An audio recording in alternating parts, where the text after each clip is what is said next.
اللہ بندے ہر دم اللہ اللہ اللہ بندے ہر دم اللہ پیچھے پیچھے موت ہے تیری آگے آگے تو اللہ اللہ بندے ہر دم اللہ اللہ باقی من کل فانی اللہ باقی من کل فانی من کل فانی نہ کچھ تیرا نہ کچھ میرا او غافل انسان او غافل انسان سب کچھ جانے جان بوجھ کر بنے ہیں کیوں انجان بنے ہیں کیوں انجان دارا اور سکندر جیسے شہنشاہ عالی شان لاکھوں مر مٹی میں سو گئے بڑے بڑے سلطان بڑے بڑے سلطان تیری کیا اوقات ہے بندے کچھ بھی نہیں ہے تو اللہ اللہ بندے ہر دم اللہ اللہ باقی من کل فانی من کل فانی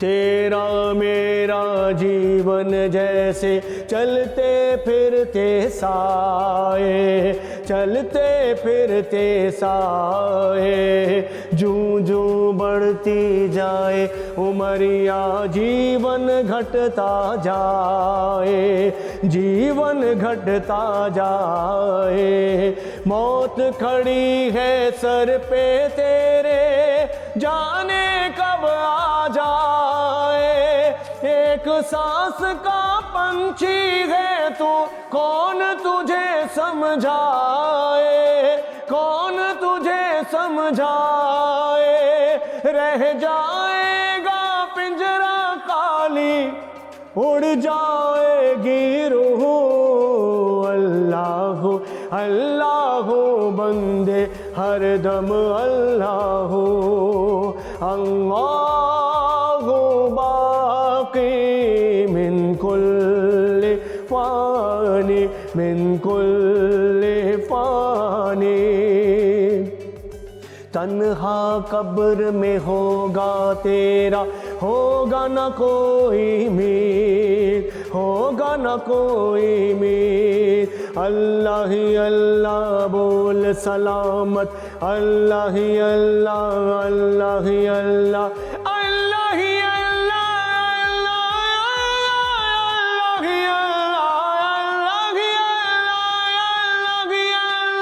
اللہ ہی اللہ بول سلامت جیون بازی جیت جیون بازی جیت ڈھلتا سورج روز سنائے تجھے پناہ کے گیت نیند سے آنکھیں کھول تمنا کیسی ہے یہ پریت کیسی ہے یہ پریت اللہ تیرا جاگ رہا ہے اور سوتا ہے تو اللہ اللہ بندے ہر دم اللہ پیچھے پیچھے موت ہے تیری آگے آگے تو اللہ اللہ بندے ہر دم اللہ اللہ باقی من کل فانی من کل فانی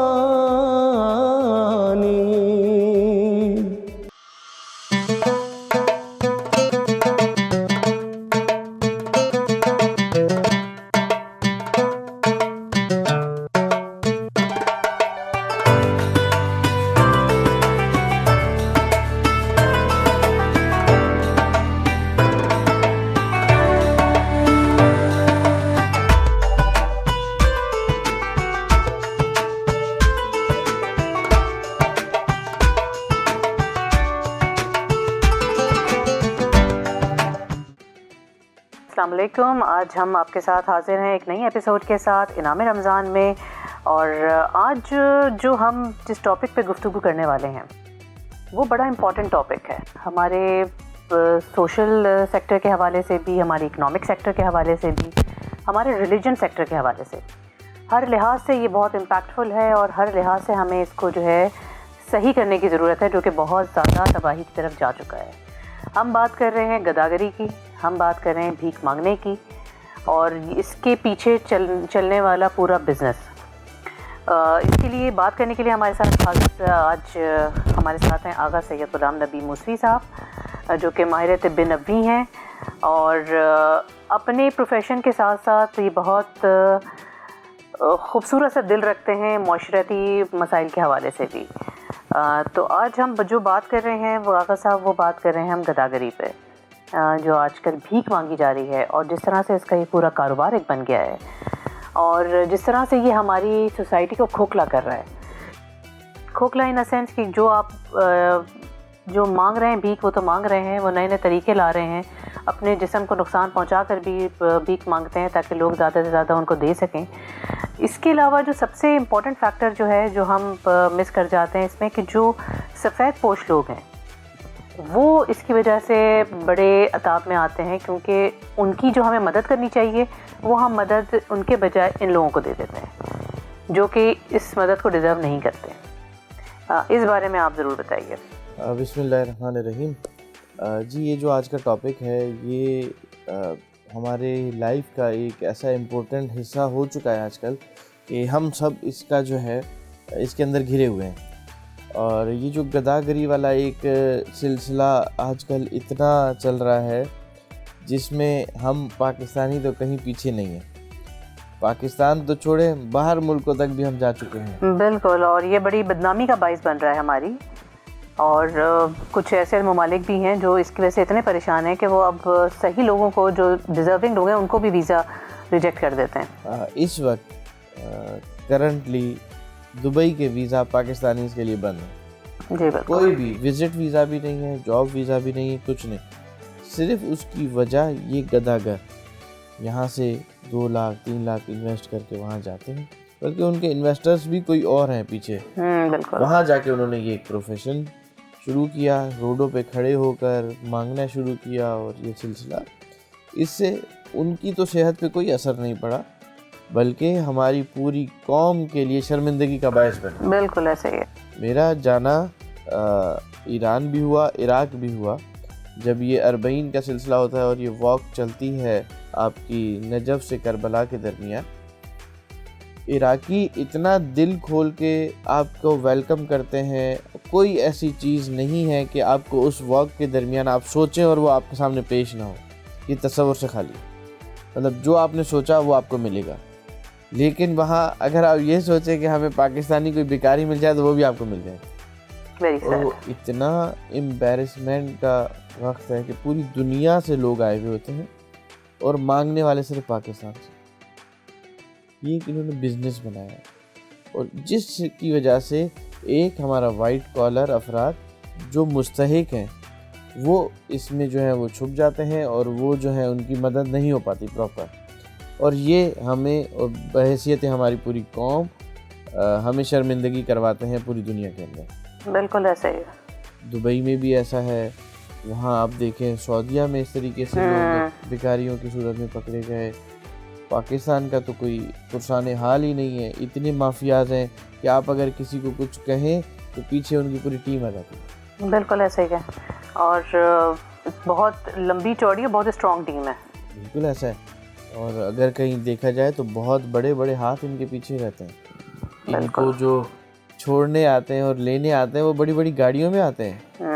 ان کے کھانے باہر سے آ رہے ہوتے ہیں ہوٹلوں سے, لیکن ان کا ایک سلسلہ ہے اور اتنا اسٹرانگ سلسلہ ہے کہ آپ اس کو نہیں روک سکتے. لیکن اس کی وجہ سے ہمارا جو معاشرے کے اندر ایک طبقہ جو مستحق ہے جس کو ہم کوئی مدد کر سکتے ہیں, ان کی ان حرکتوں کی وجہ سے نہ وہ مانگ سکتا ہے اور نہ ہم اس تک اس کی مدد پہنچا پاتے ہیں کیونکہ ہمارے سامنے وہ آتا ہی نہیں. بالکل ایسا. اور انہوں نے اتنا تو کیا ہوا ہے آپ کو آپ روڈ پر نکلیں تو آپ کو ایسی ایسی قسمیں ہیں کہ آپ جو ہے مجبور ہو جاتے ہیں ان کو کچھ دینے کے، جبکہ وہ اس کے اہل نہیں ہیں، وہ کسی اور کا حق کھا رہے ہیں.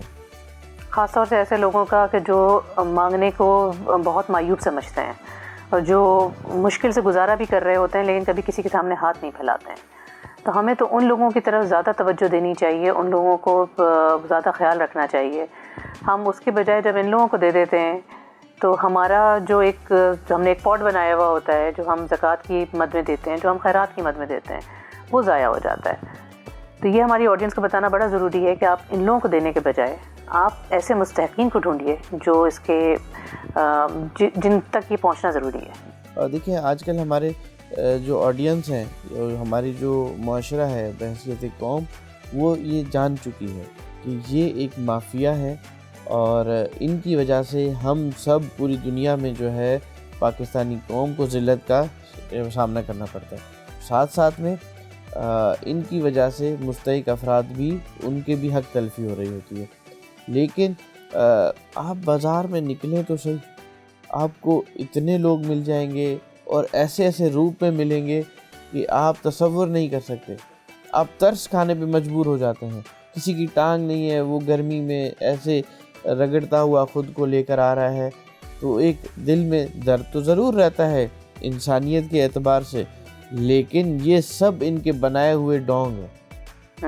یہ جو ان کی کوئی ٹانگ نہیں ہے یا کوئی اور انجری ہے، وہ انجری بھی جو یہ خود دیتے ہیں. بالکل، اپنے آپ کو خود تکلیف دیتے ہیں، خود تکلیف دیتے ہیں تاکہ اس سے زیادہ پیسہ کمایا جا سکے، جو کہ ایک بہت ہی وحشیانہ عمل ہے. بالکل ایسا. اور روپ چینج کریں گے. میرے خیال سے ہمارے ٹی وی چینلز پہ تو کچھ ڈاکومنٹریز بھی ان کے اوپر بنی ہیں، اور اس میں دکھایا گیا ہے کہ یہ سارا دن روپ تبدیل کر کے آتے ہیں، اور جب واپس جاتے ہیں تو ان کے بڑے اچھے بینگلوز بنے ہوئے ہیں، گاڑیاں ہیں ان کے پاس جن پہ یہ سفر کر رہے ہوتے ہیں. لیکن اس کو انہوں نے پروفیشن بنایا، اس پروفیشن سے یہ سارا سلسلہ چلا ہے. بالکل. یہ تو دیکھیں مومن کی جو پہچان ہے، وہ تو مومن کی پہچان ہی یہ ہے کہ وہ اپنا مشکل میں گزارا کر لے گا لیکن کبھی ہاتھ نہیں پھیلائے گا. تو جب ہم یہ تو ہم نے معاشرتی حوالے سے ہم نے بات کری ہے اس کو، ابھی ہم نے اس پر اکنامک کے حوالے سے بھی ہم بات کریں گے، اور ابھی ہم اس پر ریلیجس وے میں بات کرتے ہیں. تو یہ تو اس طرح سے ان لوگوں کو دینا تو مناسب ہے ہی نہیں، کیونکہ یہ تو ہمارا مذہب ہمیں بتاتا ہے کہ مومن ایسی حرکت کر ہی نہیں سکتا. تو جب آپ ایک اسلامی معاشرے کا حصہ ہیں تو اسلامی معاشرے میں کوئی بھی ایسا کام جس طرح جو اسلام کے برخلاف ہو رہا ہو، اس کو ڈسکریج کرنا چاہیے. تو اس بارے میں بھی آپ ضرور بتائیے کہ ریلیجن ہمارا اس بارے میں کیا کہتا ہے. دیکھیں اس میں کوئی دو رائے نہیں ہے. جو ہمارے اسلامک قوانین ہیں اس میں ممانعت ہے ایسے لوگوں کو دینے کے لیے. آپ ان کو نہیں دے سکتے، چاہے وہ آپ کو پیچھے سے جتنی بدوائیں دے رہے ہوں، ان کی قبولیت نہیں ہے. وہ آپ کو ایموشنل بلیک میل کرتے ہیں، اس کے ذریعے سے ہی وہ کماتے ہیں. تو یا دو چیزیں ہیں نا کسی چیز کو کرنے کے لیے، یا خوف ہے یا شوق ہے. یہ آپ کو خوف دلا کے پیسے لے رہے ہیں. بالکل. اور جو شوق والا کام ہوتا ہے جو آپ اپنی مرضی سے کرتے ہیں، وہ رہ جاتا ہے ان کے خوف کے چکر میں.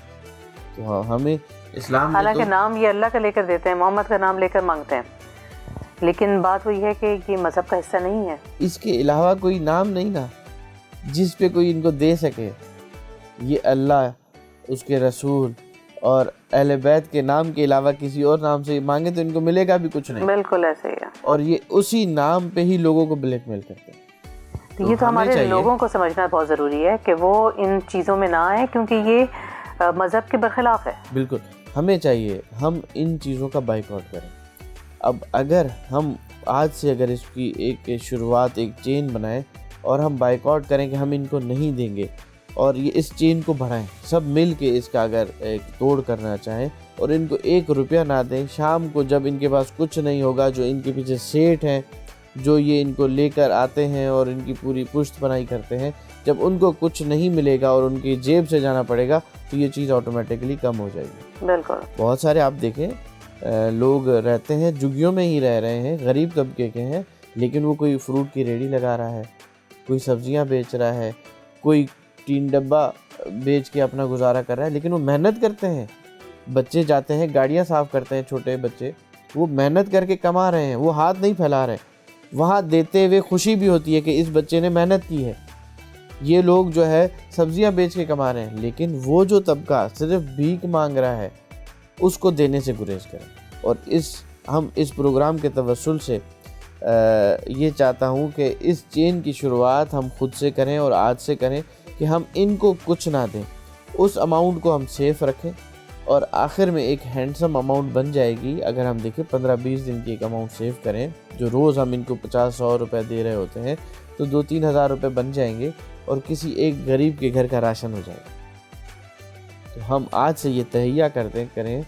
میں خود سے اس چیز کا انیشیٹو لیتا ہوں کہ ان کو ہم دینے سے گریز کریں گے اور اس اماؤنٹ کو ہم کسی غریب کے گھر پہ راشن پرووائڈ کرنا شروع کریں. بالکل بالکل ایسا ہی ہے. اچھا, جب ہم بات کرتے ہیں اب اس کے معاشرتی مسائل کی, اور ہم نے بات کری اس کی مذہبی مسائل کی, اب ہم بات کرتے ہیں اس کی تھوڑے اکنامک زون میں بھی ہم جاتے ہیں, اس کے کہ اس سے اکنامی کو کتنا نقصان ہوتا ہے.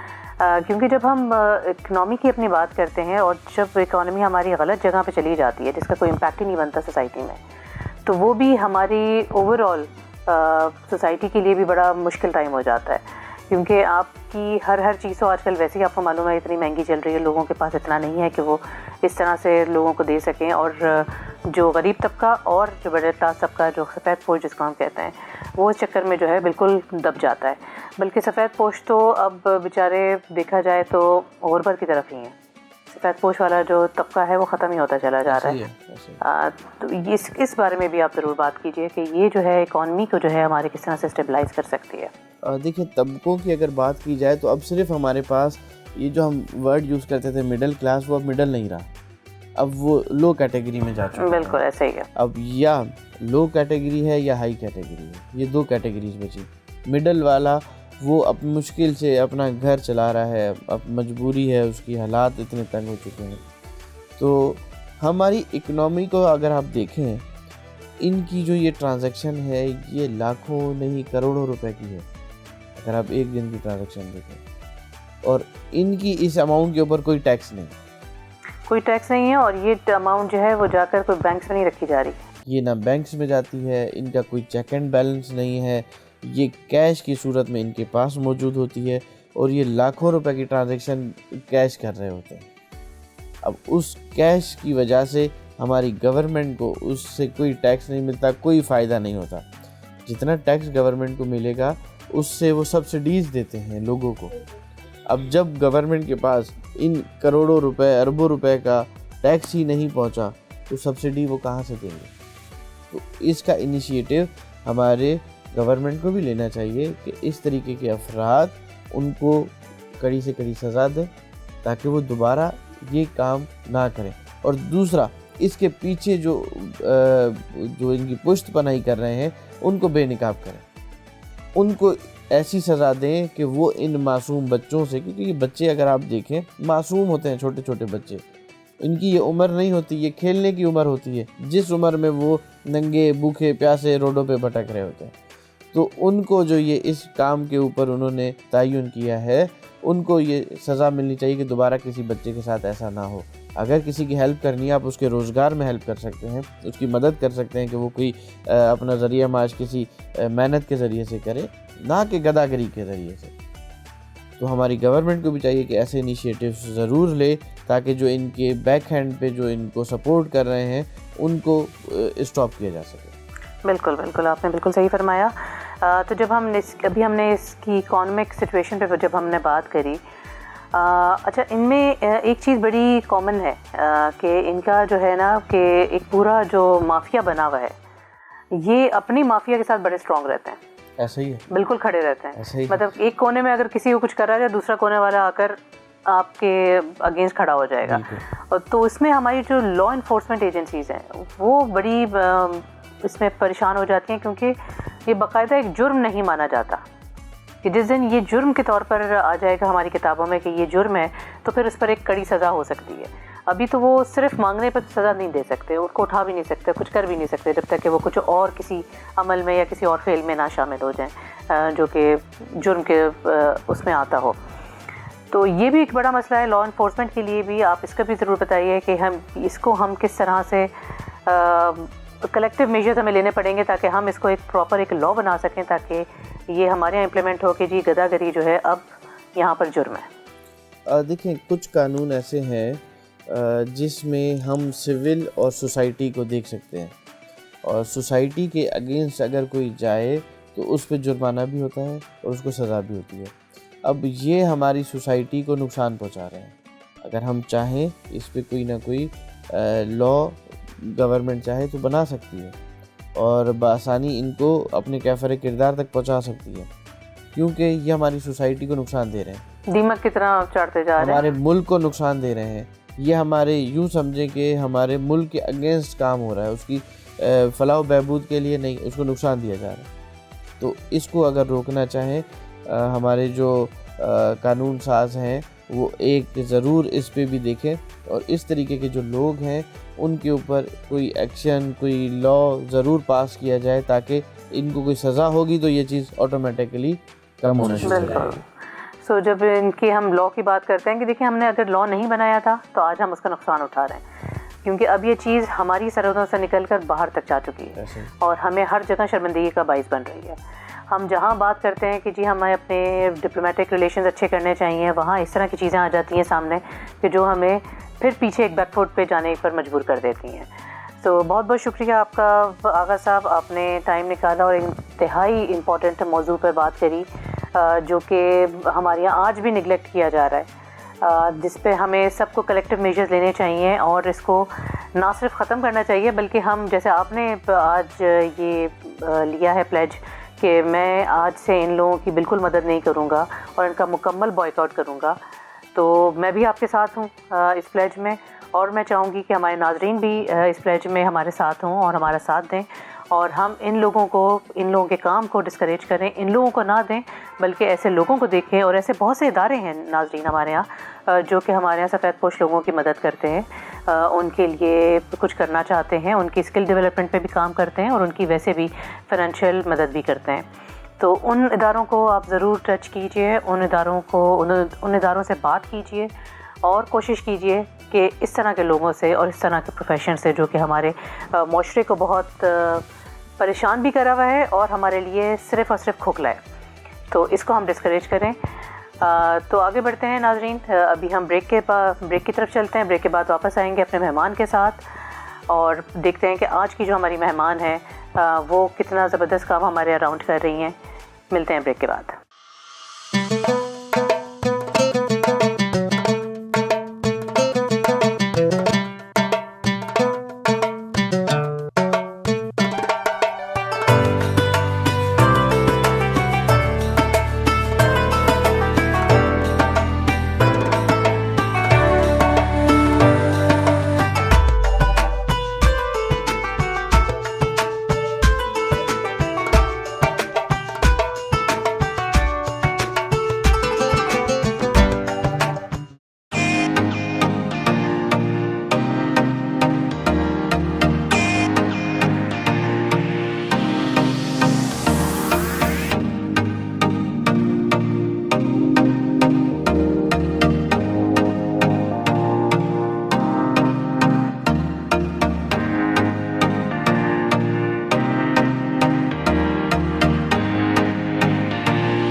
جی ویلکم بیک ناظرین. آج اب ہم آپ کے سامنے حاضر ہیں اپنے سیگمنٹ مہمان رمضان کے ساتھ. آج جو مہمان ہیں ہماری بہت امپیکٹفل پرسنالٹی ہیں. آئیے ان سے ملتے بھی ہیں اور ان کے بارے میں بھی معلومات کرتے ہیں. ہمارے ساتھ ہیں عظمیٰ توران صاحبہ. ہائے عظمیٰ, کیسی ہیں آپ؟ Hello, thank you so much for having me here, Zovisha. رمضان تو مہینہ آتا ہے اور پتہ بھی نہیں چلتا کہ کیسے نکلتا ہے, اور ابھی بھی آپ دیکھیں کتنے تیزی سے ہمارے ہاتھ سے پھسلتا جا رہا ہے. بالکل ایسا ہی ہے. کیسے گزر رہے ہیں لیکن آپ کے رمضان؟ اللہ کا شکر, گریٹ. موسم بہت اچھا ہے, unlike what it is generally in March, but we're happy for it. الحمدللہ. اچھا, مارچ جو ہے ہمارے لیے کراچی والوں کے لیے ذرا تھوڑا گرم کی سائڈ پہ ہی آتا ہے, لیکن اللہ کا شکر ہے کہ اس دفعہ کافی بہتر ہے. تو عظمیٰ, آپ کے بارے میں ہم بات کریں تو سب سے پہلے تو میں ناظرین کو آپ کے بارے میں بتا دوں کہ آپ ایگزیکٹو وائس پریزیڈنٹ ہیں marketing, fund raising and partnerships at Teach the World Foundation. So when we talk about the Teach the World Foundation, it has a very interesting name. تو اگر آپ اس کے بارے میں تھوڑا سا بتائیں کہ what it is and how does it function.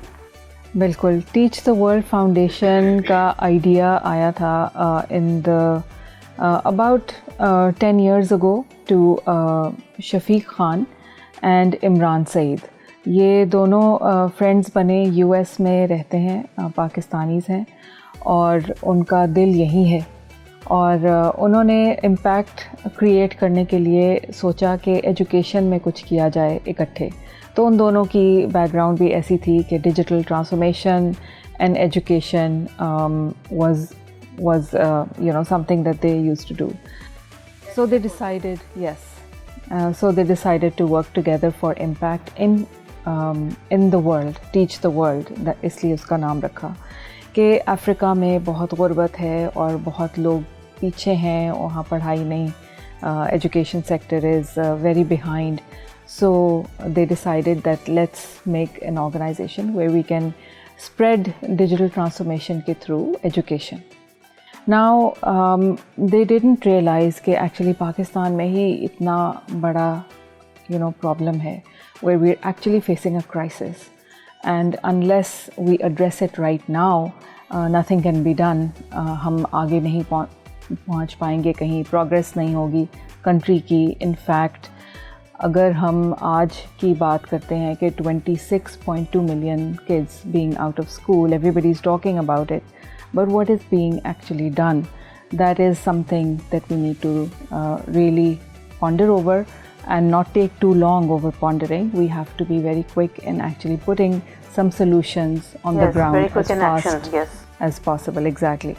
تو آئیڈیا یہ ہے کہ پاکستان سے ہم ایک ماڈل بنائیں ایسا جو کہ پوری دنیا میں پھیلا سکیں, کہ یہ گفٹ ہو پاکستان کا to the rest of the world. So that is the idea. Okay, and that is based on the SDGs of United Nations. Absolutely. دیکھیں, education is one of the most foundational issues. number 4 ہے SDG کا, اور اس میں بہت سارے aspects آ جاتے ہیں. اس میں جینڈر کا بھی آ جاتا ہے, right? You're not only then empowering the female sector, where you're more than half the problem that we face today in illiteracy is women and girls. In many areas they are far more illiterate than the male sector, but this is something that we need to really look closely at and work together to solve. Okay, so جب teach the World foundation کی جب ہم بات کرتے ہیں تو یہ جیسے آپ نے بولا بہت آپ لوگوں کا جو بیک گراؤنڈ ہے, بیسکلی جو آپ کے فاؤنڈرس کا بیک گراؤنڈ ہے, that is from tech side. So are you incorporating some technology there? 100%. So digital transformation جو ہے وہ دنیا میں جب آئی تو بہت باقی انڈسٹریز میں بھی بہت آئی. ٹریول انڈسٹری کو ٹرانسفارم کر دیا, بینکنگ انڈسٹری کو ٹرانسفارم کر دیا, اسی طرح بہت ساری انڈسٹریز کو ٹرانسفارم کر دیا. ایجوکیشن میں کافی لیٹ آئی. تو سنس دا پاسٹ 10 years وہ آہستہ آہستہ ایجوکیشن میں آئی, اور اب اب ٹائم ایسا ہے کہ ڈیجیٹل ڈیوائڈ اب ایک بڑھتا چلا جا رہا ہے. اور ڈیجیٹل ڈیوائڈ کا مقصد یہ میں تھوڑا سمجھا دوں کہ میں کیا کہنا چاہ رہی ہوں. ڈیجیٹلی جن لوگوں کے پاس ایکسیس ہے آف ڈیوائسز, آف انٹرنیٹ, وہ بہت آگے بڑھ گئے. بٹ جن اکانومیز میں اتنا زیادہ ایکسیس نہیں ہے وہ بہت پیچھے رہ گئے. اور ہم اپنے اگر سوسائٹی میں دیکھیں تو ہم یہ بھی دیکھ سکتے ہیں کہ اربن ایریاز میں جن لوگوں کے پاس ڈیوائسز ہیں اور ایکسیس ہیں وہ بہت آگے ہیں, اس ایکسپوجر بہت ہے, they know a whole lot more versus somebody who has no access, and that is something that we're looking at right now. With technology ہو کیا سکتا ہے کہ ہم مارجنلائزڈ ایریاز میں جا کے اپنے سلوشن کو امپلیمنٹ کر سکتے ہیں, اور یہ سلوشنز جو ہیں وہ بچوں کو ایک دم سے ایک لیپ فراگ کر سکتے ہیں into an era of being in digitally savvy. تو یہ بے شک رورل ایریاز ہوں یا پیری اربن ایریاز ہوں یا اربن ایریاز ہوں جہاں بہت زیادہ الٹریسی ہے, ہم ڈیجیٹل ٹرانسفارمیشن وہاں پہ لا سکتے ہیں. اور وہ کس طرح لا سکتے ہیں, میں آپ کو ایک سمپل سا طریقہ بتاتی ہوں. ہمارا جو آئیڈیا ہے نا وہ یہ ہے کہ بچے اگر ڈیوائس ان کو دی جائے تو انٹویٹیو, کیونکہ سافٹ ویئر آج کل بننا شروع ہو گئے ہیں تو بچوں کو سمجھ آ جائے گی کہ وہ کیسے سیکھ سکتے ہیں اس سے, اگر وہ سافٹ ویئر بہت اچھے طریقے سے بنایا گیا ہو. جو سافٹ ویئر ہم استعمال کر رہے ہیں, ہم اپنی ایک اینڈرائڈ کی ٹیبلیٹ پہ ڈالتے ہیں اس سافٹ ویئر کو اور ایک بچے کے ہاتھ میں دے دیتے ہیں. Now these softwares actually start from the very basic, کہ لائن کیسے کھینچنی چاہیے یا الفابیٹ کیسے بنانا چاہیے یا 1 2 3 کیا ہوتا ہے. سو ویژولی بھی بہت اپیلنگ ہو جاتا ہے وہ soft where, the way it's designed, and when the children play with it they gain confidence that they're actually learning on their own. So this is a big piece of this digital learning, that ایک تو بچے خود learn کر سکتے ہیں, self learning gives them a lot of self esteem, and also at the pace that they want to learn. So آہستہ جانا ہے کہ فاسٹ جانا ہے, they can actually determine how they want to be with the speed of learning. Now when you have that, and that's not the hindrance in learning basically, کیونکہ جب ہم classes کی بات کرتے ہیں the kind of a system that we have is like class 1, class 2, class 3. So اس میں certain level کی understanding ہونی ضروری ہے to promote to the other class. بالکل. So how do you operate? تو ہوتا یہی ہے کہ یہ جس طرح سافٹ ویئر بنے ہوتے ہیں یہ ایکڈمیشنز نہیں بنائے ہوتے ہیں, لینئر ہی ہوتی ہے ان کی بھی, the way they teach the children. However اس میں تھوڑا سا AI کا aspect ہوتا ہے, in the sense that the software learns when the child is, how much the child has learned. So through exercises وہ گین کر لیتا ہے یہ نالج کہ بچے کو کتنا آتا ہے. تو فاسٹ جانا ہے کہ سلو جانا ہے کہ اچھا okay this concept is now perfect for this child, let's jump to under one. تو وہ ان لاک ہوتے جاتے ہیں لیول, جس طرح آپ کوئی بھی گیم کھیلتے ہیں. So all this software is actually gamified. So when it's gamified it is really engaging, and the essence of learning is engagement. Yes. And when those children are engaged so much کہ وہ learn کر رہے ہیں, تو جیسے ہمارے بچے آتے ہیں کلاس روم کے اندر, ایک ہم چھوٹا سا classroom within their neighbourhood کر لیتے ہیں, اور ہم جب سیٹ اپ کرتے ہیں تو 25 بچے آتے ہیں ایک کلاس روم کے اندر for 2 hours, and then shifts کے سسٹم کے تھرو ہمارے ایک کلاس روم کے through 100 children learn every day. Yeah, that's great. Every day. So when these children are actually engaged in that software and learning on their own, there are multi-aged kids, because ایک neighbourhood میں ہر عمر کے بچے آپ کو ملیں گے جو کبھی اسکول نہیں گئے یا کبھی کسی بچے نے اسکول کی شکل بھی نہیں دیکھی, because they're just on the streets.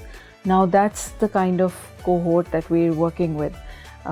یہ 5 سال کے ہو سکتے ہیں, 16 سال کے ہو سکتے ہیں, every age in between, it doesn't matter. They are all in one classroom and they're learning at their own pace, starting from the very beginning of drawing a line and how to drag and drop. And وہ digital بھی جو چیزیں ہوتی ہیں نا وہ بھی ان کو پھر سمجھ آنی شروع ہو جاتی ہیں.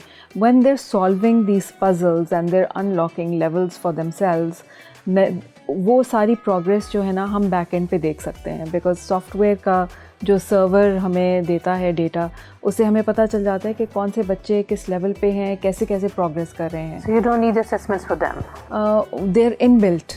They're also inbuilt, but we do want FaceTime with people تو ہمارے پاس ایک کلاس روم کے اندر فیسیلیٹیٹر ہوتی ہیں جن کو جو ہم ہائر کرتے ہیں from with in that community. وہ ان فیسیلیٹیٹرز کو ہم ٹرین کرتے ہیں for about 4 weeks and they're good to go. They can then take these 100 children to any level that these children want to go. ہمارا idea یہ ہے کہ یہ بچے جنہوں نے اپنی عمر سے زیادہ بڑھ گئے, جیسے اسکول میں 7 years and above, no school is going to take a child, so that's something that's a big loss for these children, those years.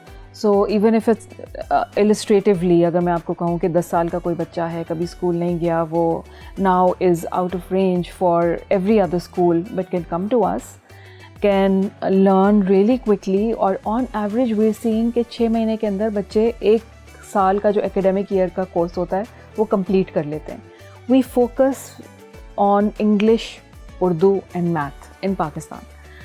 تو ہوتا یہ کہ جب یہ بچے ان 3 سبجیکٹس کی مہارت کر لیتے ہیں تو they can actually go into a formal school, like a school in their neighbourhood, government school ہو گیا یا TCF ہو گیا, اور ایجوکیٹرز اور اس طرح اسمارٹ اسکول, اس طرح کے جو بھی اسکولز ہوں گے ان کے نیبرہڈ میں, they can 10 year old can actually go and sit for a test and can be admitted to class 2, class 3, class 4, depending کہ انہوں نے کتنے اسمارٹ ہیں, کتنا پک کیا ہے, اور ایڈمیشن ٹیسٹ میں کتنا اچھا ان کا رزلٹ آیا ہے.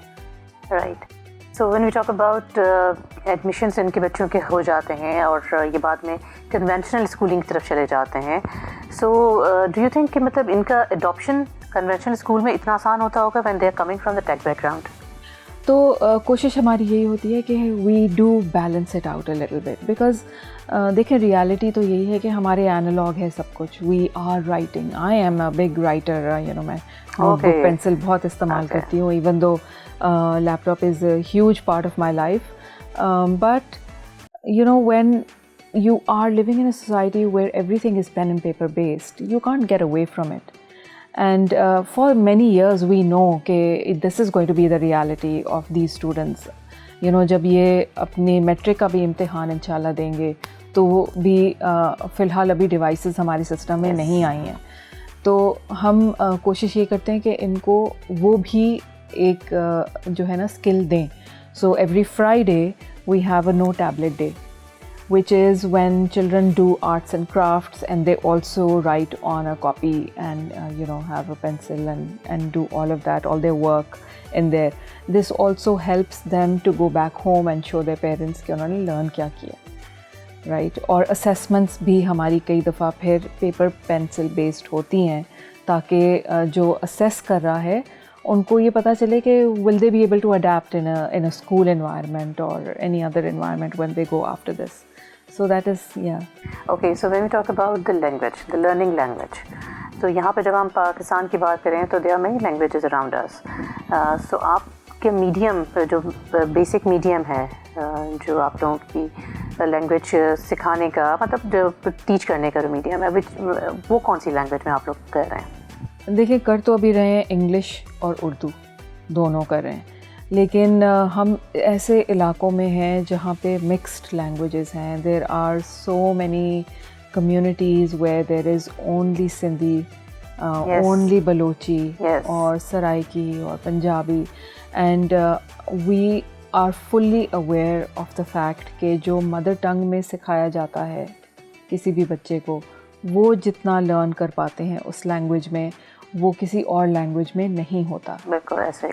But knowing that we are also aware کہ ہمارا ابھی ٹیکنالوجی ایکو سسٹم اتنا بنا نہیں ہے where we have software which is also teaching them in a gamified way, in with back end ساری اکاؤنٹیبلٹی بھی آپ کی ہو کہ جی پروگریس کیا ہے. تو اس طرح level of software that we looking at, we don't have those right now. With the advent of AI, we do see that there is a lot of potential and we're experimenting in different schools with various AI softwares as well. But we're still not there yet. We have a long way to go جب تک کہ وہاں تک پہنچیں گے. لیکن ہمیں پتہ ہے کہ as a nation جب آپ کہیں جاب کرنے جاتے ہیں آپ کو اپنا CV انگلش میں ہی لکھنا پڑتا ہے, رائٹ. آپ کی اپلیکیشن جو ہوگی وہ یا اردو میں جائے گی یا انگلش میں جائے گی. So it is very important that we actually bring up children in such a way that they have skills, literacy skills, where they'll be able to get good employment too. You know, that is one of the bigger issues that we face. I know industry is facing this. Yes, I know the definitely. government is facing this کہ لوگوں کو proper applications تک نہیں لکھنی آتی. تو جب تک کہ وہ نہیں ہوگا ہم آگے نہیں بڑھ سکیں گے. And we don't want a frustrated youth where they are unable to progress. We want to empower them as much as possible. So this is the thought behind having English, Urdu and strong math skills, numeracy skills as well. And that's a very good initiative, Uzma, and we have learned a lot from that کہ آپ جب کسی بھی چیز کا تہیہ کر لیتے ہیں, جب آپ سوچ لیتے ہیں کہ we have to do it and then you can do it. بالکل. ہم نے شروع کیا تھا ایک اسکول کے ساتھ, آؤٹ آف اسکول چلڈرن کا, ان جنوری 2021. اس سے پہلے ہم in partnership with other organization non profits ان کے اسکولس میں ہم نے کلاس رومس کھولے ہوئے تھے ڈیجیٹل کے, way we are enhancing the quality of education. Now from 2021 to now we have over 140 schools. We close to 150. That's great. Sindh government has been an excellent partner with us.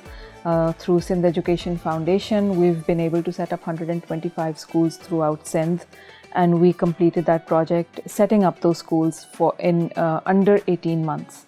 So kyunki digital hai, it is very scalable, it is also cost effective, and that is our biggest plus point.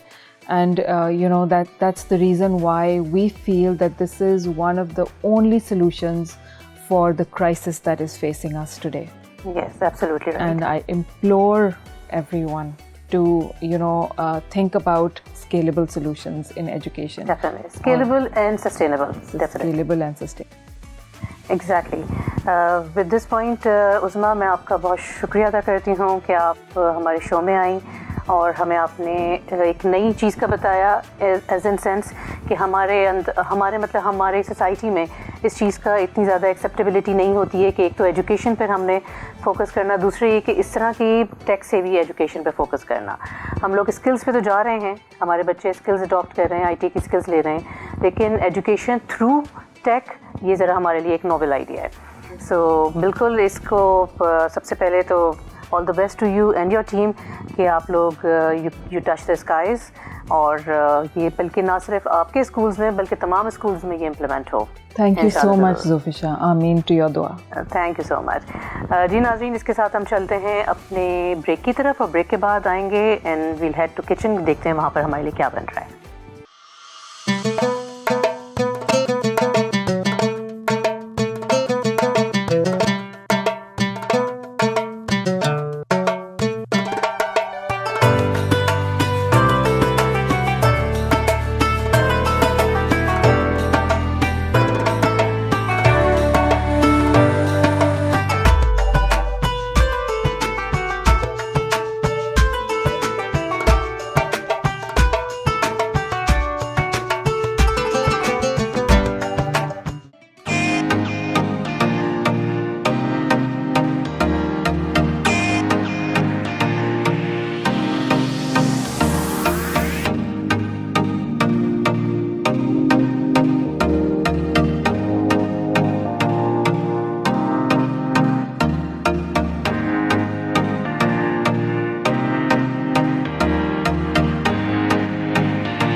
السلام علیکم، میں ہوں chef بختاور حسن اور میں master class Pakistan کی کلینری student ہوں۔ آج ہم بنا رہے ہیں کوکمبر کولر۔ کوکمبر کولر کے لیے ہم نے سارے انگریڈینٹس پرچیز کیے ہیں nice super market and pharmacy سے۔ اچھا، اب میں آپ کو انگریڈینٹس بتاتی ہوں۔ کوکمبر کولر کے لیے ہمیں کوکمبر چاہیے جسے ہم پیل کر لیں گے۔ اس کے لیے ہمیں لیمن جوس چاہیے جو میں نے اسکویز کر کے رکھا ہوا ہے۔ اس کے لیے ہمیں شوگر سیرپ چاہیے، یا آپ پہلے سے بنا کے پریپیئر کر کے گھر میں رکھ سکتے ہیں، آرام سے آپ کی ڈرنکس بن جایا کریں گی۔ یہ میں نے لیا ہے بیزل سیڈس، جسے تخمِ ملنگا بھی کہتے ہیں، اور یہ میرے پاس تھوڑی سی گارنشنگ کے لیے میں نے تھنلی سلائس کیے ہیں کوکمبرس۔ سب سے پہلے ہم کوکمبر کو پیل کر لیں گے۔ یہ بہت ریفریشنگ، بہت ہی اچھی، بہت مزے کی ڈرنک ہے، آپ لوگ گھر میں ضرور ٹرائی کیجئے گا، اور یہ بہت زیادہ ریفریشنگ ڈرنک ہے۔ اس کو پی کر آپ کو بہت ریفریشنگ لگے گا۔ افطار میں آپ ضرور ٹرائی کر کے دیکھیے گا، آپ کو بہت اچھا لگے گا۔ ہم لوگ بہت ساری ڈرنکس یوز کرتے ہیں کنونشنلس، تو اس کو بھی آپ ٹرائی کر کے دیکھیے گا۔ اور اس کو ہم نے اچھے سے پیل کر لیا کوکمبر کو، اور اب ہم اس کو کٹ کریں گے اینڈ دین ہم اس کو بلینڈر میں ڈالیں گے۔ ایک سیکنڈ رکیے گا، میں اس کو اب ہم اس کو کٹ کریں گے۔ آپ اس کو رفلی کٹ کر سکتے ہیں۔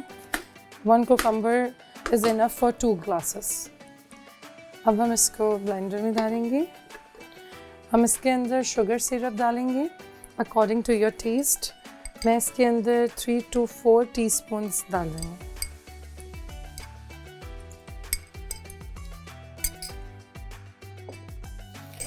ہم اس میں لیمن جوس ڈالیں گے 3 to 4 ٹی اسپون۔ آپ اپنے حساب سے ایڈجسٹ کر سکتے ہیں، اگر آپ کو نہیں بھی ڈالنا تو آپ کی مرضی ہے، اور اگر آپ ڈائٹ کانشیس ہیں تو آپ شوگر سیرپ کی جگہ اسٹیویا یوز کر سکتے ہیں۔ اب ہم اس کو تھوڑا سے واٹر ڈال کے بلینڈ کریں گے، 1/2 گلاس۔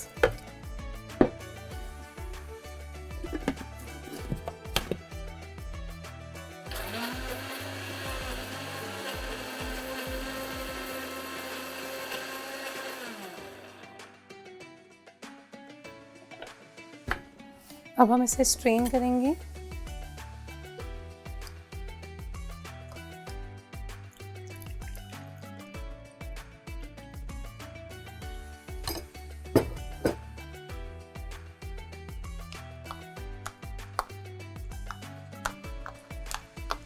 بہت اچھی ڈرنک بنتی ہے، آپ اس کو چلڈ کر کے اچھے سے سرو کیجئے، اور یہ بہت اچھی ہے۔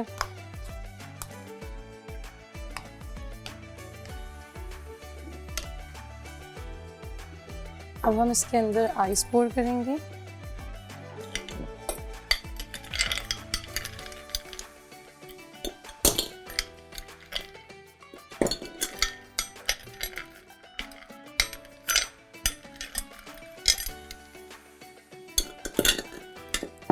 ہم اس میں بیزل سیڈز ڈالیں گے، یہ آپشنل ہے، اگر آپ ڈالنا چاہیں تو آپ ڈالیں، نہیں تو آپ کی مرضی ہے۔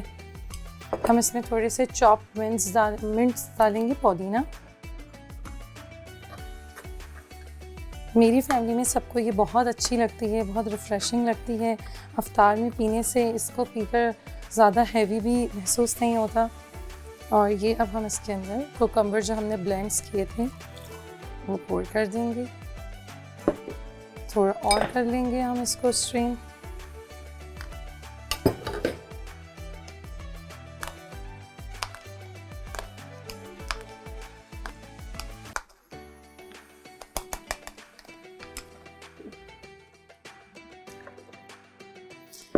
اس کے اندر ہم نے تھنلی سلائسز کوکمبرس کیے ہوئے تھے وہ بھی ڈالیں گے،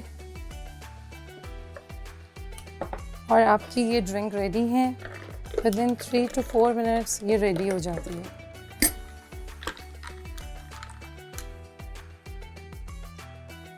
thank you so much. Over back to you زوفیشا۔